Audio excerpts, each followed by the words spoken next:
হ্যাঁ কেন মেরেছেন দাদা? দাদা আপনি নিজেই মেরেছেন কেন? কেন কিসের জন্য? কার সাথে সম্পর্ক ছিল? কার সাথে ছিল আপনার? বিবাহ বহির্ভূত সম্পর্কের জেরে খুন স্বীকারোক্তি মূল অভিযুক্ত প্রেমিকার স্বামীর। তিনি নিজেই দাবি করেছেন সংসারটা নষ্ট করে দিয়েছে। হ্যাঁ, আমি নিজেই মেরেছি। ঘটনার পর সংবাদ মাধ্যমকে বাঁকুড়া জেলার অতিরিক্ত পুলিশ সুপার গ্রামীণ মাকসুদ হাসান জানান, ব্যক্তিগত আক্রোশ থেকেই হত্যাকাণ্ড।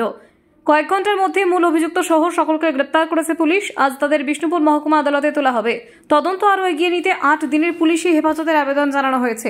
পাশাপাশি আর কেউ এই ঘটনায় জড়িত কিনা তাও খতিয়ে দেখা হচ্ছে।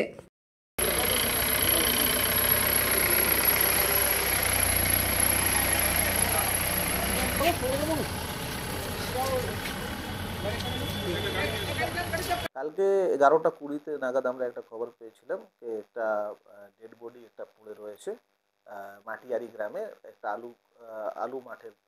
তখন বড়বাবু পেট্রোলিংয়ে ছিল, ইমিডিয়েটলি নিজের টিম নিয়ে পৌঁছেছে।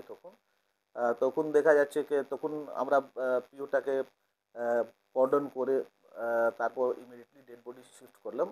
তখনই কিছু লোকজন আইডেন্টিফাই করে নিয়েছে। তারপর জানা গেল ওর নাম আছে সুমন মণ্ডল নাম আছে। আর তখনই এটা বেরিয়ে গেল যে ওর একটা রামপ্রসাদ রয় আছে, ওর বউর সঙ্গে ওর অনেক দিন থেকে অবৈধ সম্পর্ক আছে। আর তারপর এদের মধ্যে এটাও জানা গেছে যে এই রামপ্রসাদ একে ধমকিও দিয়েছিল, ঠিক আছে, তোমাকে দেখে অনেকবার ধমকি দিয়েছে। তখনই আমরা পুলিশ টিম অ্যাকিউজডকে, যে আমাদের সাসপেক্ট ছিল, ওকে খোঁজাখুঁজি শুরু করে আর মোটামুটি আধ ঘন্টার মধ্যেই ওকে ধরে নিল। ওর সঙ্গে আর 3জন আর ছিল। ধরার পরে ওদেরকে ভালো করে যখন এক্সামিন করলো তো ওরা কনফেস করলো রামপ্রসাদই বলেছে, যেহেতু ওর বউর সঙ্গে অনেক দিন থেকে এর অবৈধ রিলেশন আছে, অনেকবার বারণ করেছে, তারপরেও মানছে না।